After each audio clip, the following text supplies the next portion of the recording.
નમસ્કાર, સ્વાગત છે આપનું ગુજરાત ફર્સ્ટમાં. હું છું આપની સાથે રાધા અને હું છું મુફદ્દલ કપાસી. આજે મુદ્દાની વાતમાં અલગ અલગ 5 મુદ્દા પર ચર્ચા કરીશું.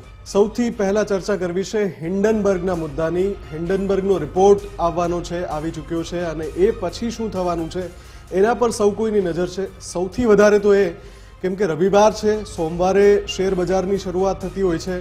હિન્ડનબર્ગનો આગળનો રિપોર્ટ બધાને યાદ છે, જે અદાણી સંલગ્ન જ હતો. ફરી એકવાર અદાણી સંલગ્ન આ રિપોર્ટ છે, તો માર્કેટ પર તેની કેવી અસર થશે એ ચર્ચા કરીશું. સાથે જ હેલ્મેટના મુદ્દાની પણ ચર્ચા કરવી છે રાધા. બિલકુલ. આ બેદરકારી તમને મારી નાખશે, કારણ કે આપણા દ્વારા જે બેદરકારી દાખવવામાં આવે છે, બેદરકારી અત્યાર સુધીમાં કેટલા લોકોનો ભોગ લઈ ચૂકી છે એના પર ચર્ચા કરીશું. કારણ કે આ આપણી બેદરકારી છે અને લોકો દ્વારા જ્યારે આવું વારંવાર કરવામાં આવતું હોય છે ત્યારે એની અસર શું પડે છે, એ પરિસ્થિતિ શું હોય છે, તેના પર પણ ચર્ચા કરીશું. ત્યારબાદ સ્ટંટબાજોએ તો હવે હદ કરી નાખી છે. સ્ટંટબાજી જાહેરમાં થતી હોય છે, નવી વાત નથી. અગાઉ પણ અવારનવાર આવા વિડીયોઝ આપણી સામે આવ્યા છે, પણ આજે જે ઘટનાની વાત કરવી છે ને સાથે સાથે સ્ટંટબાજોએ જે હદ કરી છે એની વાત કરવી છે. એક તરફ વિડીયો સામે આવે છે, સ્ટંટબાજો સ્ટંટ જાહેરમાં કરી રહ્યા છે, બીજાને નુકસાન થાય, પોતાને તો નુકસાન થવાનું જ છે, એમાં બીજાને નુકસાન થાય એ રીતે સ્ટંટ કરવામાં આવી રહ્યા છે. અને પછી શું થાય છે, પછી જે થાય છે એ ચોંકાવનારું છે રાધા. એની પણ વાત કરવી છે અને સાથે સાથે એ પછીનો જે મુદ્દો છે એ પણ ખૂબ મહત્વનો છે રાધા. બિલકુલ. અને એ મુદ્દો કે નશાના નેટવર્કનો જે આખો નવો કિમિયો, જે એક નવો કારસો ઘડવામાં આવ્યો છે, જેવી રીતે અલગ અલગ રીતે વિદેશમાંથી ડ્રગ્સ અહીંયા આવે છે અને બાળકો તેનો ભોગ બને છે આ લતનો. એટલે આ તો પકડાયેલી વાતો છે કે આટલા કિલો આટલું ડ્રગ્સ પકડાયું છે, આ તમામ વાતો, પરંતુ કેટલું વહેંચાઈ ગયું છે અને આપણા દેશના યુવાધનને કેટલી હદે બરબાદ કરી નાખ્યું છે અને આ સડો ક્યાં સુધી વ્યાપી ગયો છે, એને હટાવવા માટે શું કરવું જોઈએ, આ પણ એક મહત્વનો મુદ્દો છે જેના પર ચર્ચા કરીશું. મુફદ્દલ, ત્યારબાદ મહત્વનો મુદ્દો કે પેરિસમાં નહીં તો હવે આગળ. બિલકુલ. પેરિસ ઓલિમ્પિક પૂર્ણ થઈ રહ્યો છે, આજે ક્લોઝિંગ સેરેમની છે અને જે રમતમાં ભારતના અભિયાનનો છે ઓલરેડી અંત આવી ચૂક્યો છે. 6 મેડલ ભારતને આ વખતે મળ્યા.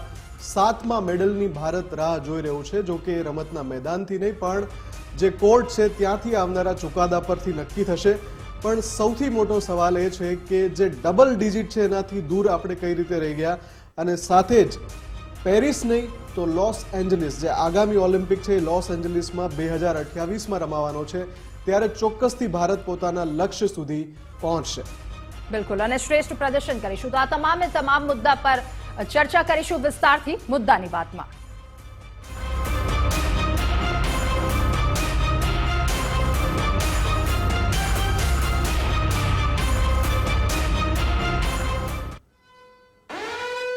તો સૌથી પહેલા વાત કરવી છે હિન્ડનબર્ગના રિપોર્ટની, કેમ કે હિન્ડનબર્ગનો રિપોર્ટ અત્યારે ખૂબ જ ચર્ચામાં છે. રિપોર્ટ જાહેર થઈ ચૂક્યો છે, પણ એ રિપોર્ટમાં તથ્ય કેટલું એ પણ એક મુદ્દો ખૂબ ચર્ચાઈ રહ્યો છે. સાથે સાથે ચર્ચા એવી પણ થઈ રહી છે કે જે નવો રિપોર્ટ છે એમાં ખૂબ મોટો દાવો કરવામાં આવ્યો છે. હિન્ડનબર્ગના રિપોર્ટમાં ફરી એકવાર આરોપોની ઝડી વરસાવવામાં આવી છે. હિન્ડનબર્ગે જે રિપોર્ટ આપ્યો છે એમાં સેબીના ચીફ માધવી પુરી બુચ અને તેના પતિ પર આરોપ કરવામાં આવ્યો છે. સાથે જ આ રિપોર્ટમાં ફરી એકવાર અદાણી પર આરોપ કરવામાં આવ્યા છે.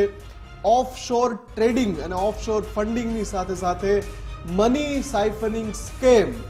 સરળ ભાષામાં સમજીએ તો વિદેશમાં, ભારતમાં બેઠા બેઠા વિદેશની કંપનીઓમાં રોકાણ, એમાં જે રોકાણ થતું હોય એ પ્રકારના જે ફંડ હોય છે જેને ઓફશોર ફંડ કહેવામાં આવે છે, એ ફંડ અને મની સાઇફનિંગ સ્કેમ એટલે કે વિદેશમાં નાણાંની હેરાફેરીનો પણ આરોપ આ આખા રિપોર્ટમાં છે. રિપોર્ટમાં બીજું ઘણું બધું છે જે ટેકનિકલ ભાષામાં છે, પણ સૌથી મોટો સવાલ એ છે કે અદાણીની સામે આ ફરી એકવાર હિન્ડનબર્ગે રિપોર્ટ આપ્યો છે. હિન્ડનબર્ગ શોર્ટ સેલિંગ માટે જાણીતા છે, કેમ કે એ અવારનવાર એવું કરે છે, કોઈ રિપોર્ટ જાહેર કરે છે અને પછી શોર્ટ સેલિંગ કરે છે, એવા પણ એમની ઉપર આરોપ થયેલા છે.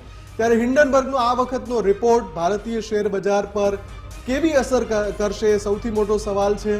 રવિવારનો દિવસ છે, સોમવારે શેર બજાર જ્યારે ખુલે ત્યારે હિન્ડનબર્ગના રિપોર્ટની કેટલી અસર થશે.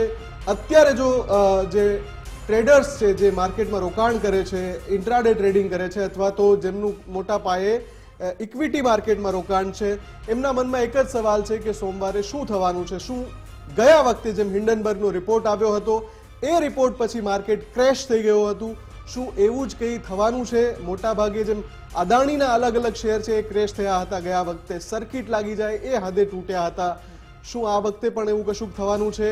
એ સૌથી મોટો સવાલ છે. આપણે જે માર્કેટના એક્સપર્ટ છે એમની પાસેથી પણ જાણવાનો પ્રયાસ કરીશું. આ વખતે જે આરોપ લાગ્યા છે હિન્ડનબર્ગના અહેવાલમાં, એ અહેવાલને લઈને ઘણી બધી પ્રતિક્રિયા આવી છે.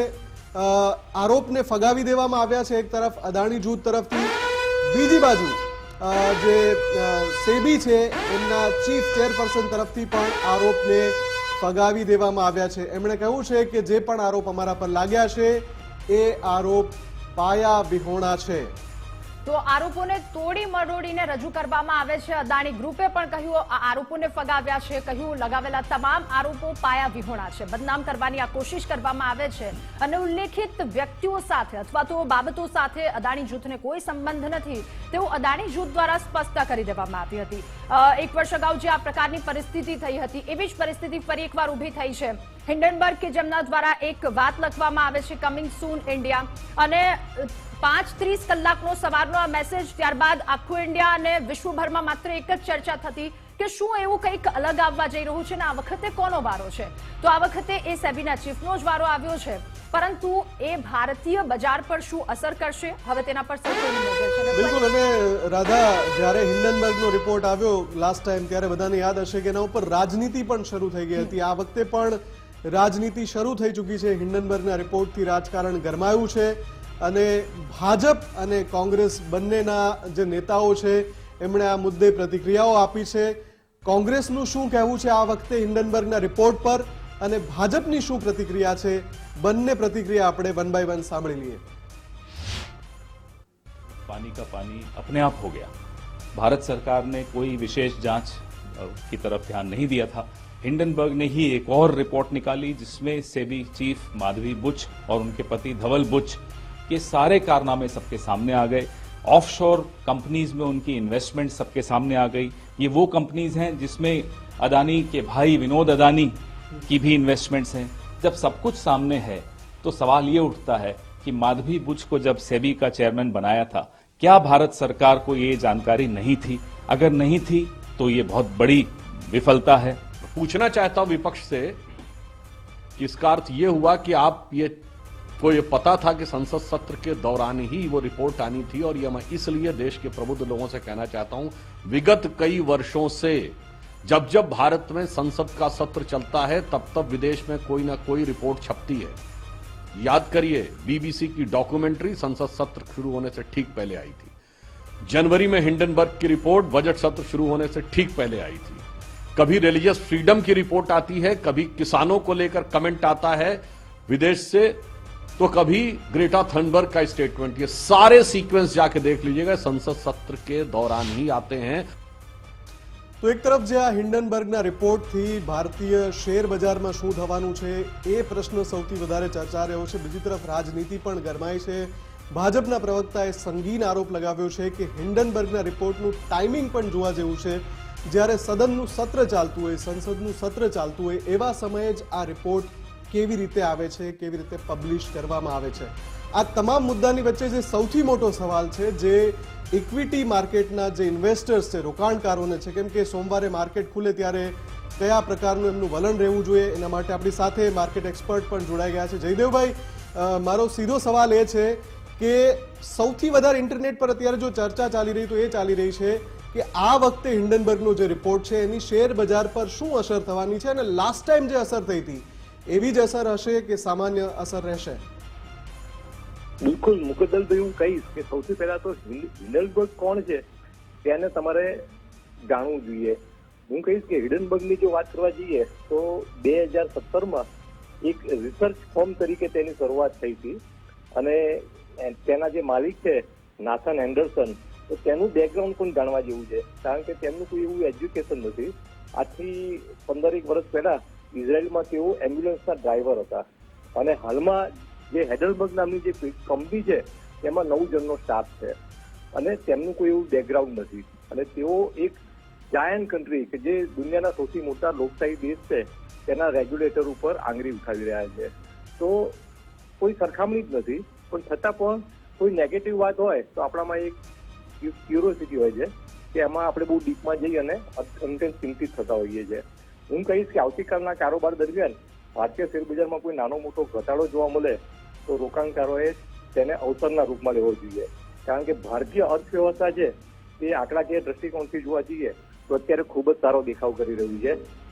ખાસ કરીને જીએસટી કલેક્શનના આંકડાની વાત કરવા જઈએ, ત્યારબાદ ઓટો સેલ્સના આંકડાની વાત કરવા જઈએ, ત્રિમાસિક ગાળાના દિગ્ગજ કંપનીઓના જે પરિણામ તેની જો વાત કરવા જઈએ તો હિડનબર્ગના રિપોર્ટથી કોઈ મોટી અસર આવતીકાલના કારોબાર દરમિયાન જોવા મળે તેવી શક્યતા પ્રમાણમાં ખૂબ નહીવત છે. આ અગાઉ ફેબ્રુઆરી 2023માં પણ હિડનબર્ગના જે આરોપ હતા તેમાં પણ કોઈ પાયા વિહોણા આરોપ સાબિત થયા હતા અને હું કહીશ કે આવતીકાલે પણ કોઈ નેગેટિવ રિફ્લેક્શન બહુ મોટું જોવા મળે તેવી શક્યતા બિલકુલ નથી. અને આવતીકાલના કારોબાર દરમિયાન હું કહીશ કે કોઈ સારો એવો ઘટાડો જોવા મળે તો રોકાણકારોએ તેને અવસરના રૂપમાં લેવો જોઈએ.